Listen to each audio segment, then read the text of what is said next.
Bismillahirrahmanirrahim. Assalamualaikum warahmatullahi wabarakatuh. Salam sejahtera kepada semua pelayar Malaysia Gazette yang menonton skop highlight bersama saya Haslina A.R. Kamaluddin. Cuaca di Kedah Darul Amani agak panas, agak hujan, suhunya tidak menentu. Begitu juga dengan calon-calon yang bertanding menerusi pilihan raya negeri DUN kali yang ke-15 ini. Kita melihat pelbagai ragam, pelbagai rencah masyarakat di Kedah ini.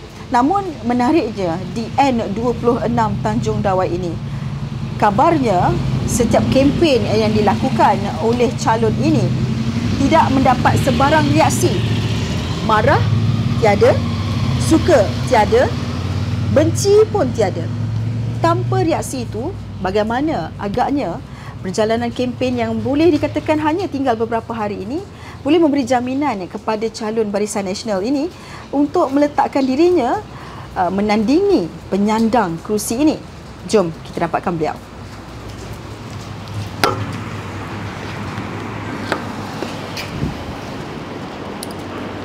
Assalamualaikum, Tok.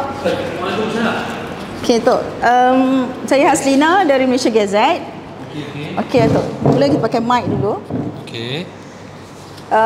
Menerusi terjah ini, Tok, kita dimaklumkan dalam setiap kempen yang Datuk pergi ini, kita dah tinggal beberapa hari ini, tak ada sebarang reaksi daripada pengundi ataupun kata masyarakat di sini. Yang kita tengok ada 54,000 lebih. Kita tak tahu, kalau orang marah kita tahu, orang benci, tapi tak ada reaksi ni. Apa yang boleh Datuk komen? For me, it's a good news and a bad news. Good newsnya tu maksud dia every party have equal chance. Tidak ada parti yang dilihat ada kelebihan high ground ataupun ada kelebihan boleh mengisytiharkan bahawa mereka menang lebih awal. Ya. And the bad news is the same thing happened in 2022. Kita tak nampak langsung reaksi rakyat hingga kan ada malam pengumuman keputusan baru kita nampak rupa-rupanya ada satu gelombang yang besar. Ya. But dia berdasarkan kepandaian dan kepintaran calon lah nak buat macam mana nak membaca ground tu dengan lebih lanjut. Tapi bagi saya, Waima, apa pun situasi, perancangan, strategi, pendekatan kita berjalan seperti biasa. Kalau diikutkan, kalau di luar sana, di luar Kedah ini masih lagi dimomokkan dengan isu UMNO DAP itu, antara penyebab rakyat menolak kepada Barisan Nasional untuk PR ini. Apakah momentum ini di Kedah berlainan, Datuk? Momentum ini wujud di Kedah. Saya nampak ini adalah salah satu strategi daripada parti lawan Perikatan Nasional, which is dia punya soft target is ahli-ahli UMNO yang kecewa. So mereka akan pergi rumah ke rumah berjumpa dengan ahli UMNO secara direct. So antara perkara yang mereka bisikkan adalah UMDAP inilah. Satu lagi saya I can say, satu lagi soal Zahid jual parti dan sebagainya. So but we have way to counter this. Kita dah nampak ini strategi busuk dan juga strategi murahan PAS. So kita akan gerakkan jentera kita to fight this lah. And then one of our mission pun kita nak tarik ahli-ahli kita yang lari dan juga tak mengundi kita pada PRU yang lalu. So this is our target. But strategi yang dimainkan oleh PAS kita dah tahu. We know, dan kita dah ada strategi to counter all this. Untuk menyaingi penyandang di sini kan, bagaimana Datuk melihat, apakah dengan tadi tak ada reaksi dengan isu-isu yang berlaku ini, ia memberi sedikit mudarat kepada Datuk dan kem-kem untuk berkempen? Saya macam inilah. Saya ada benda yang saya tawarkan kepada rakyat Tanjung Dawai. Saya dalam beberapa siri perjumpaan saya dengan rakyat, pidato saya bercerita banyak benda. Contohnya soal naik taraf Akid Mara, tambah Akid Mara, naik taraf infrastruktur, prasarana pelancongan di Tanjung Dawai, tambah toilet, tambah surau. Dan saya nak melebarkan jambatan Semelin kerana berlaku kesesakan. Saya nak tawarkan, saya mengusahakan sebuah sekolah menengah di Bujang atas dasar kapasiti pertahanan penduduk dan sebagainya. Saya nak nak improve kehidupan nelayan darat yang kerja dia berlayar di dalam paya-paya bakau, cari ketam, cari lokan, tangkui dan sebagainya. That is all my offer to rakyat Tanjung Dawai. Manifesto itu Datuk. That is memang my manifesto. Perkara itu memang tak pernah dilakukan sepanjang 5 tahun ini. Tidak pernah dilakukan. Everybody can check. Wakil rakyat sebelum ni saya pun tak tahu apa yang dia buat, tapi this is my offer to rakyat Tanjung Dawai, dan saya yakin saya mampu melakukannya. Kalau rakyat nak pilih based on wakil rakyat yang dilihat mempunyai ada ilmu agama yang tinggi dan sebagainya, itu pilihan pada rakyat lah. Dan satu lagi, last but not least, is masalah air. I know the root of the problem. Kenapa masalah air di Tanjung Dawai tidak dapat diselesaikan. Kita dah post this question to MB sendiri. Saya sendiri tanya pada MB, kenapa loji Bukit Selambau tak siap. Which is, siapnya loji Bukit Selambau tu akan menyelesaikan masalah air di Dun, Tanjung Dawai dan di daerah Kuala Muda secara total. Tetapi saya tanya Menteri Besar, kenapa loji tersebut tak siap? Apa masalahnya tak dijawab?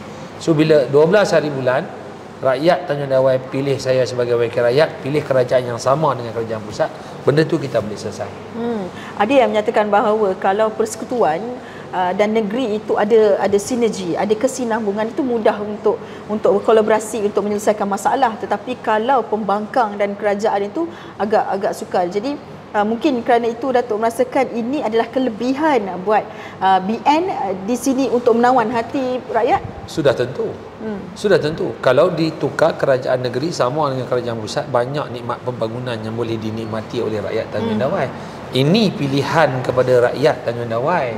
Saya tak boleh paksa. Saya dah menawar dan menunjukkan kesungguhan saya nak kerja. Kalau 12 hari bulan rakyat pilih saya akan tunaikan janji-janji saya. Kalau 12 hari bulan rakyat pilih wakil rakyat yang lain, wakil rakyat yang partinya datang daripada parti Menteri Besar, itu pilihan yang rakyat buatlah. Lepas ni janganlah orang kata apa, jadi apa masalah nak cari pemimpin-pemimpin parti yang sama dengan kerajaan pusat. Ini bukan ugutan, ini realiti. Kan? Pilihan di tangan rakyat. Rakyat pilih-pilih saya, ataupun rakyat boleh pilih parti yang tidak bersama dengan kerajaan pusat, dan sudah tentunya tidak akan susah nak dapat nikmat ekonomi dan juga nikmat pembangunan. Baik Datuk, mungkin ramai yang bertanya-tanya melihat wajah Datuk ni agak penat. Sebenarnya berapa jam tidur dalam setempoh berkempen ni Datuk? Saya last 8 months saya dah bertanding parlimen. So saya tidur pun saya rasa paling lama pun 3 jam, 3 jam setengah, balik 2 pagi. So because the time is too short to be wasted. So then saya repeat balik rutin yang 8 bulan lepas lah.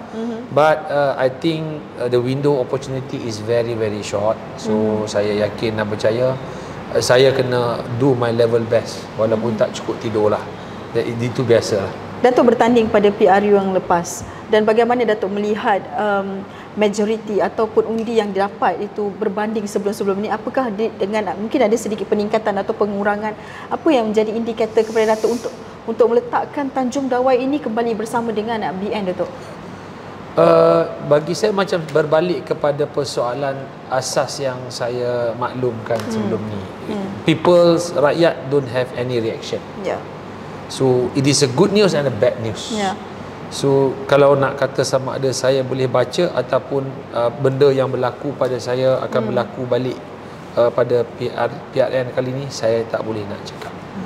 Cuma bagi saya rakyat bijak berfikir, rakyat bijak menilai. Ada juga rakyat yang mengundi berlandaskan kepada gelombang, berasaskan nak tengok pemimpin siapa panglima, siapa berani dan sebagainya. Tapi saya yakin dan percaya banyak juga dalam satu segmen rakyat itu tidak melihat itu sebagai faktor. Ini saya agak optimis dalam hal ni. Ramai yang menyatakan kali ini BN tampil dengan calon-calon yang underdog, dan juga siri-siri kempen tiada serangan-serangan peribadi, lebih kepada memang fokus kepada rakyat. Sebab ini adalah ahli Dewan Undangan Negeri, memang untuk setempat saja. Jadi kalau saya dengar tadi manifesto yang Datuk nak bawakan, memang itu untuk rakyat, bukan untuk diri sendiri, bukan untuk parti sendiri, tetapi sebaliknya rakyat kurang memberi perhatian. Apakah itu agak menyedihkan Datuk? Ya, Memang kalau difikirkan memang menyedihkan lah kalau kita melihat kalau rakyat memilih berdasarkan sentimen. Yang nak ruginya sendiri adalah rakyat. Macam saya, life goes on. Betul. Biasa macam saya penat 14 hari habis, terima keputusan dengan dada yang terbuka. Saya terima, saya redha. Life goes on, tapi masalah-masalah di level rakyat ni akan kekal dan juga akan terus menghantui mereka. Sebagai please register this. Saya pun calon underdog lah. Saya melihat saya pun calon underdog berdasarkan sentimen-sentimen yang berlaku sekarang. And then bab pendekatan kempen kita tidak sama macam PAS. Memang itulah BN. We always have the best to be offered to the rakyat compared to the other side. Saya nak tanya dan saya yakin dan percaya kalau you tengok kempen-kempen lawan-lawan saya tidak habis-habis menyerang kredibiliti saya dah kalah, saya kalah dah banyak apa semua kan. But saya tak letak benda tu dalam kepala lah. Sebab bagi saya kalau nak jawab, banyak juga pemimpin PAS yang lawan 2-3 kali kalah. Lawan ke-4 ke-5 baru menang. Kenapa itu tidak dijadikan isu? But I'm okay. But for me saya anggap itu sebahagian daripada politik lah, tak kisah. Baik, di penghujung ini mungkin apa yang Datuk nak katakan kepada pengundi-pengundi di N26 Tanjung Dawai ini? Silakan. 12 hari bulan adalah hari yang paling krusial. Kalau kita terlepas 12 hari bulan itu untuk menukar kerajaan, kita akan mengulangi dan juga kita akan berada di tahap yang sama untuk tempoh 5 tahun yang akan datang. Macam saya selalu kata dekat kempen-kempen saya, contohnya isu air. Hari ini 2 hari sekali kita akan tunggu di depan rumah dengan tong hitam, tunggu lori air. So kalau kita silap buat perhitungan kita pada 12 hari bulan, kita akan terus melihat lori yang sama untuk tempoh 5 tahun yang akan datang. Fikirkanlah keputusan di tangan rakyat. Baik. Jangan lupa undi calon nombor 1. Nombor 1. Biasa nombor 1 menang lah kan, di atas sekali. Thank you. Baik, sebelum kita berakhir, kita ada satu segmen khas, Datuk. Kita ada 5 soalan pantas. Saya berikan satu pernyataan, Datuk jawab satu pernyataan. Okey, kita mulakan yang pertama. Barisan Nasional. Terbaik. Okey. Kemudian Datuk Seri Anwar Ibrahim. Leadership by example. Okey. Datuk Seri Sanusi. Whole of shit. Okey. Baik. Kemudian Hanif Ghazali. Good man. Dan akhir sekali Datuk Saiful Hazizi Zainul Abidin. Ambitious and mahu bekerja kuat. Baik, itu dia tadi kita bersama dengan calon N26 nombor 1 dari Barisan Nasional iaitu Datuk Saiful Hazizi Zainul Abidin. Kita mengatakan banyak perkara di sini. Apa yang berlaku di Tanjung Dawai dan bagaimana reaksi pengundi-pengundi di sini yang seolah-olah tak tahu nak buat pilihan, tak ada reaksi apa yang akan berlaku, semuanya akan terjawab pada 12 Ogos nanti di mana seramai lebih 54,000 pengundi akan membuang undi mereka memilih calon ataupun memilih adun di sini untuk melaksanakan, merealisasikan apa yang terpahat menerusi manifesto. Jumpa saya lagi, Haslina AR Kamaluddin, hanya di Highlight Scope MG. Ingat, #Rakyat Memilih. Jumpa lagi. Assalamualaikum warahmatullahi wabarakatuh.